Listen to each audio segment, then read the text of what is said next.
Welcome to your favorite program, Healthy Conversations.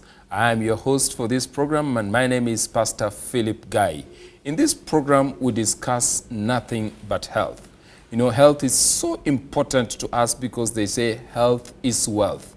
It's better to take care of your health than wait until your health is wasted away and spend too much money unnecessarily trying to pursue doctors and looking for health. And so that's why we have this program tailor-made just for you. Our guest on this show is none other than Dr. Danny Hong. Welcome, Dr. Hong. Thank you. Dr. Hong is a very senior consultant physician with many years of experience, and the Lord has blessed him with knowledge and wisdom, and is here in studio just to impart to us some of this so that we can know how to take care of our health situations. In the past, we've talked about many diseases like hypertension, we've talked about diabetes, and today we just have one special disease that we are going to talk about, and this is none other than obesity. Obesity. Dr. Hong, is obesity really a disease, and what is it? So obesity is a really disease, and it's one of the most important and I think the most impacted disease of our time right now. What obesity is when there's too much fat on the body. Yes, and the definition of obesity is determined by the body mass index, or the BMI. And this is usually determined as a calculated score. So the body mass index is kilograms over the meters squared. Yes, and anyone who's over 25 to 30, we say that they're an overweight category, but anyone who's over 30 in their BMI is considered to be obese in that category. So where is this calculated? Do I walk into a hospital and seek to know my BMI, and the nurses there, or the doctors there will be able to help me calculate my BMI? So you can even do this at home as long as you have a measuring stick and as long as you have a weight scale. And how do you do that? So what you do is you first take your weight in kilograms. So if your weight in kilograms is, let's say, 65, and then let's calculate our height. So if you're using a feet and inches, then you need to convert it to centimeters and meters. So for the purpose of this show, I have an example. So let's say that you have a female, and the average Kenyan female is actually 5 feet and 3 inches. And that calculates as 1.6 meters. So a 1.6 meter female, if she is over 65 kg, then she is already considered overweight. And for her to be over 80 kg, then that would be considered obese. Now, is obesity that bad? Is it really such a serious disease, or it is just something we can ignore and get away with it and nothing bad will happen? So let me tell you the risks and the complications of obesity and the associated diseases, and you tell me if it's important, okay? So people who are obese are at higher risk for having arthritis. So that includes knee pain, hip pain, back pain, the joint problems, arthritis. They're at higher risk for having diabetes. They're high risk for having high blood pressure. They're high risk for having stroke. They're higher risk for having heart failure. They're higher risk for having mental health issues such as depression. There's more. They're at a high risk for many types of cancers: colon cancer, kidney cancer, thyroid cancer, prostate cancer, esophagus cancer, stomach cancer. They're at high risk for having endometrial or uterine cancer. So there's so many diseases that are associated with obesity, so it's just the tip of the iceberg. This disease is a pathway for many, many, many other diseases. So you're saying obesity becomes the pathway to many of these other diseases that you have enumerated, including the cancers that you've said? Yes. Wow. How widespread is obesity? Probably you've been in Kenya for some time now, more than 3 years. Is it some common disease that you currently see in your clinic and in many parts of Kenya? How widespread is it in maybe other parts of the world, like the United States of America, where you have served? So I would say that obesity is geographically spread because of health literacy. For example, some people who may have lower health literacy and they don't have access to healthy foods, they may have higher risks of obesity and the higher region for obesity. I did not expect, before I came to Kenya, to be dealing with an obesity epidemic because I assumed that obesity was only for the city people. But I've discovered that now obesity is becoming everywhere, and it's very, very common in many communities. Does that include even in rural settings? You know, a place where you serve like Kindu Adventist Hospital is very much in a rural setting.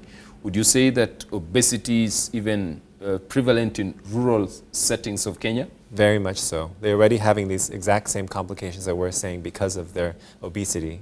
Are you saying you're seeing many obese cases on a regular basis? Yes, every day. So what is the cause of this? What is the cause of the high prevalence of obesity all around?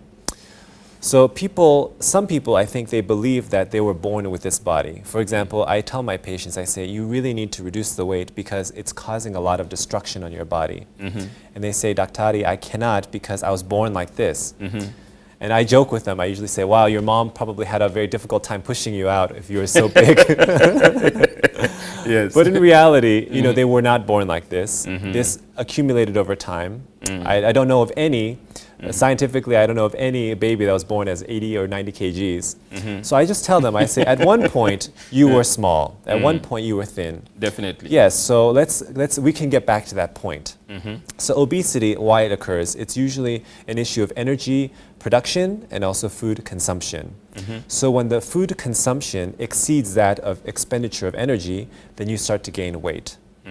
And when your intake of food is less than the energy that you're producing, then you start to lose the weight. So the problem is now that we're taking in too much energy and we're expending too little energy. So Doc, when someone says I was born like this, it doesn't really mean that, I don't really think that they mean they were born big. I probably think that they mean that this is part of their family heritage. I have seen people who have come from a lineage where the grandfather was a big-bodied, the father was a big-bodied, and now all the children that come along the line are big-bodied. And I probably, in my mind, think that that's what they mean when they say I was born like this. Is there something hereditary about obesity? So yes, there is. There is an epigenetic, or there's a genetic component that leads to obesity in the families. But you must understand that if the parents are big and they're feeding the children the same thing, then it's not hard for us to imagine that they would also be suffering the same consequences because the family usually shares the same meals together. Sure. So, you know, there's some of that component too within the family circle. But despite our genetics and despite our hereditary, we can still overcome if we were to take in less food and if we were to expend more energy. So it can be something that can be controlled. That means it's possible for a parent who is obese to give birth to a child, and this child is brought up in such a way that they would not be obese, depending on how they take care of their health. Yes, and we see this all the time with siblings. For example, you may have one sibling who's obese and the other who is not. So we know that it's not just purely genetics. This is also a personal choice that we have and intentional behavioral choices that they make. Thank you. Thank you. Now, Doc, is there any such a thing as a difference between being obese and being overweight, or it's just one and the same thing? So the weight is a spectrum. So the BMI uses a scale. So there's underweight, there's average weight, there's overweight, and there's obese. And within obese, there's even class 1 obesity and class 2, or stage 1 and stage 2. And beyond that, we say super obesity or very morbidly obese. I've even heard of some people say class 3. Well, that is the super obesity. Well, it's not official, but we try to say anybody who's over and who's in the obese category, they should have some intervention. Okay. So that's where there is a cut between overweight and then obese. Yes, and the cutoff is the BMI. So between 25 to 30 and 30 and above is obese, but 25 to 30 is overweight. Now, some people say that, okay, I have this big body mass, but I can be able to manage it, so that shouldn't be a problem. I can be able to run around, I can wash my clothes, I can do my laundry, I can clean the floor.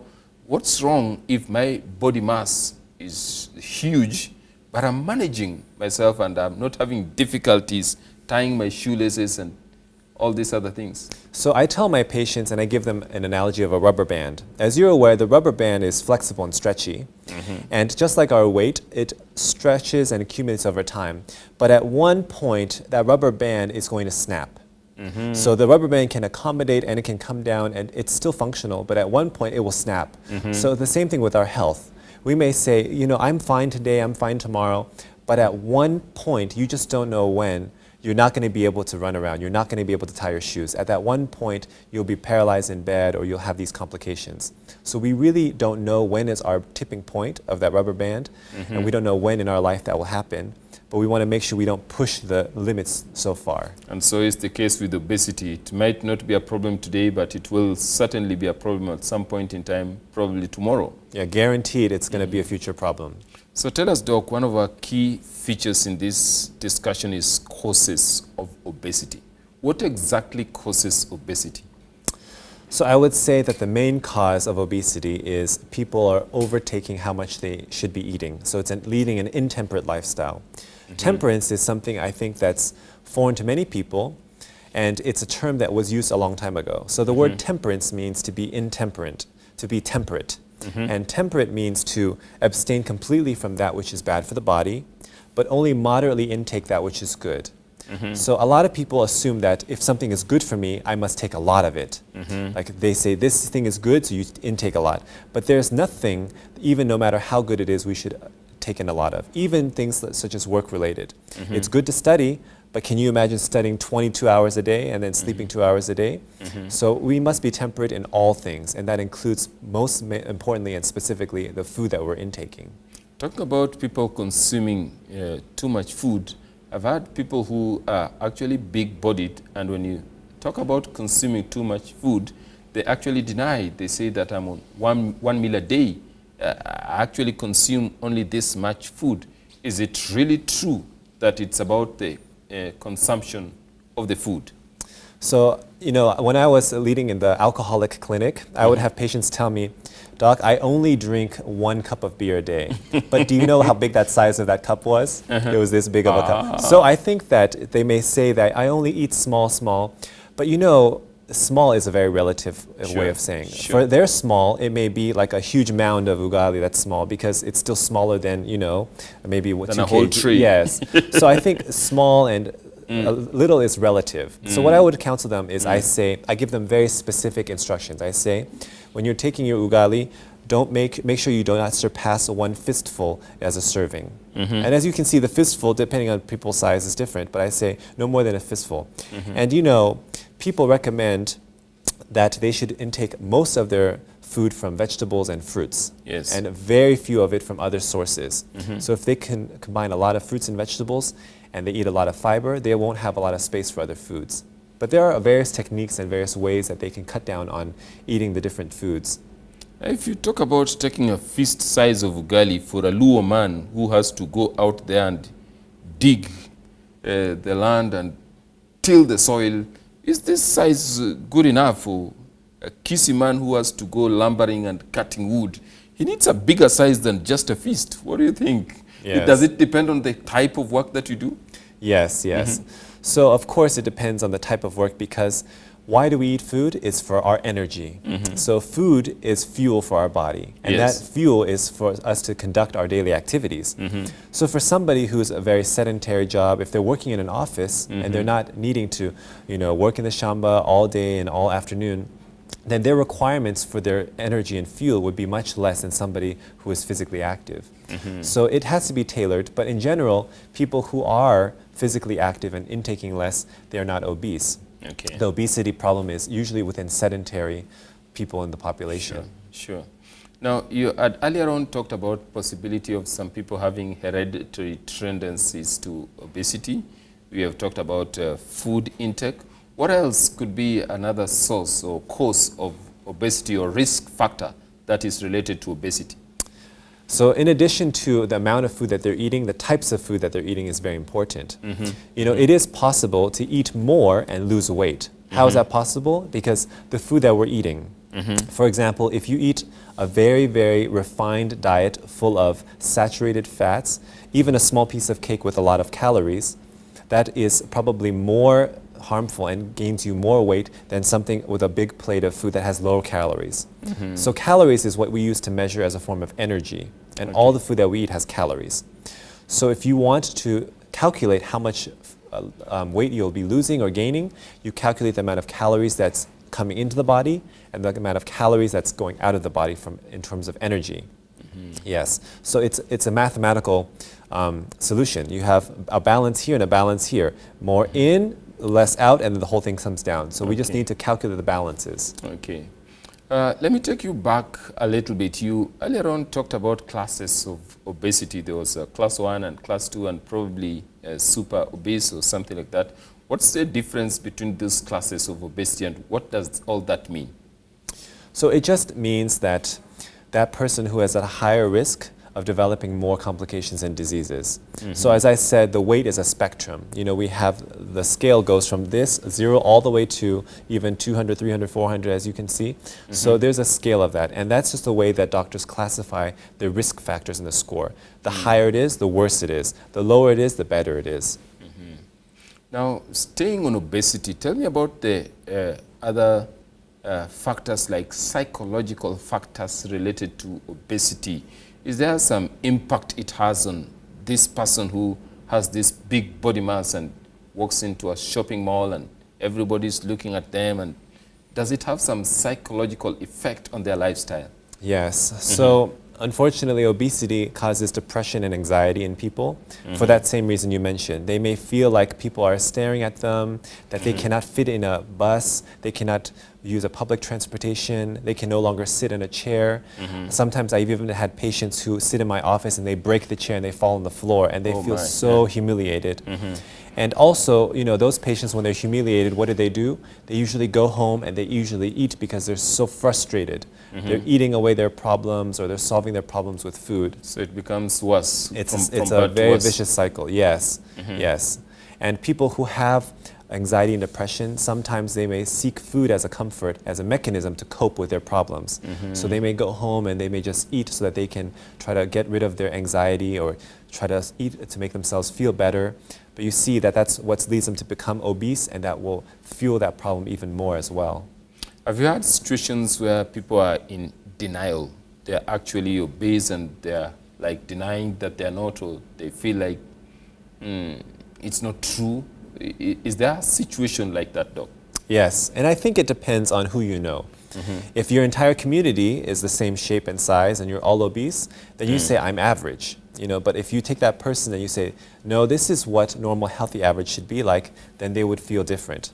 And that's why I think it's regional specific, because when one community is obese, then that obesity will spread out because they assume that is a new normal. They will say, oh, this is now normal. We're all the same size.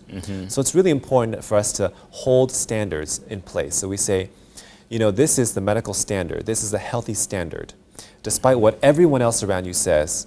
Because in our area, we know that there's also cultural differences in practices for obesity. And that's something that we need to really also tackle. It's not just about the medical literature, but we also must also talk about the cultural practices, about what's accepted for obesity. Tell me more about these cultural practices of what is acceptable and what is not acceptable. Sure. So, you know, when I moved here a few years ago, as I was counseling my patients to lose weight, many of them were taken aback. They said, I thought you want me to be healthy and you're telling me to lose weight. And I was very shocked by this. I say, but losing weight is healthy because higher weight leads to a lot of complications, as we said, like all these cancers. And they said, no, no, if I lose weight, I'll become sick. And I think it's been perpetuated, especially in our region, in Homa Bay County, where we had the AIDS pandemic, and we had people wasting away from TB and HIV, that they assume that anybody who's getting skinny is becoming sick. Yes. And also within the society, there's a certain expectation that wealthier people are comfortable, which means that they have more body mass, that they're bigger because they're able to be more comfortable and eat more. So they don't want to seem as somebody poor, because they say if you're skinny, perhaps you don't have enough money to buy food. You know, Doc, you're actually right, because when you come in the community where I come from, when you have a big body and you have like a protruding big stomach as a man, you're likely to have more respect. You know, when you go to church, people will give you the best seat. When you are entering into a bus, they'll give you the front seat. They'll always treat you well. In fact, you'll be greeted more with respect with both hands because of the size of your body. And you think this is not right? So culturally, it may be acceptable for them, but however, health-wise and medically, it's really against what the health is for the body.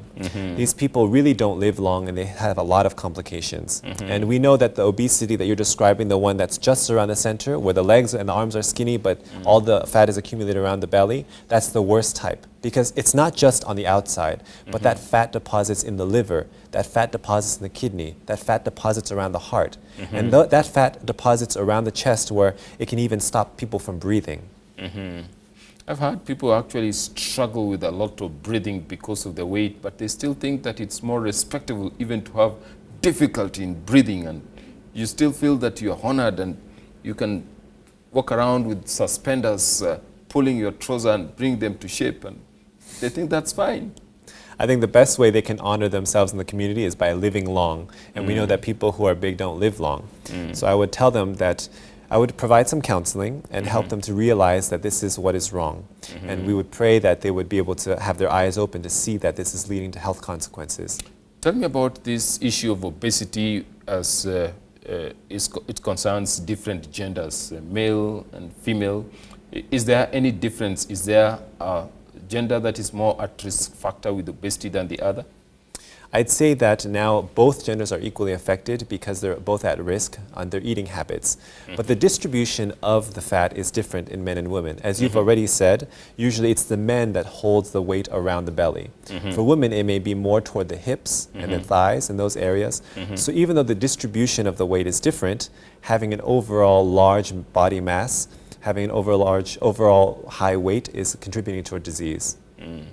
What about obesity in children? I'm seeing this is one issue that has become common in the recent past, and there's some pediatricians that are having to struggle with children born and are obese at infant stages.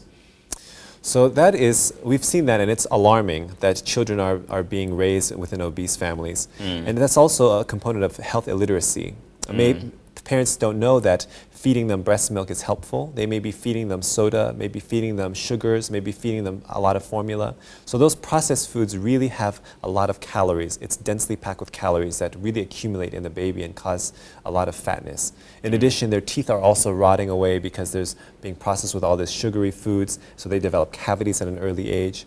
So we would really need to target those families and the parents especially to tell them that this is not healthy for the baby.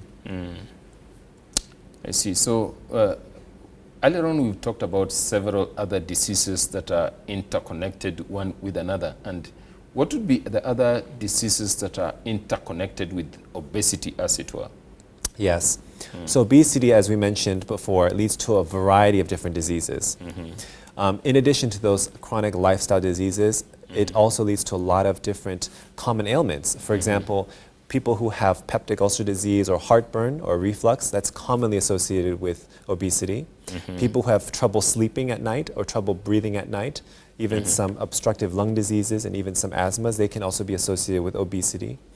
And there's also infections associated with obesity, because when the body has obesity, the wounds don't heal as well, they're more predisposed to infection. And then, of course, there's all those other chronic diseases like heart disease, liver disease, kidney disease, and the type. So I would really say that it's a disease that affects every single part of our body, and it's a multi-system disease. Now, that's what I read somewhere, that it's a complex disease. You said it's a multi-what? Multi-organ disease. It affects every organ, it affects every component. This brings me to the question, if I am obese, would I know it? Or before even checking, would there be signs and symptoms that would make me feel that possibly I am getting into obese levels and then I need to do something about it? Is there a way I could know? So as I mentioned earlier, the definition of obesity is calculated by the body mass index, the BMI. So if you know your height and you know the weight, then those things should be calculated. For most adults, they're not growing so much. I know many of us wish we were taller and taller, but the truth is that we stop growing at a certain age. However, that doesn't go the same for our body weight. So the kilogram or the weight, that does change over time.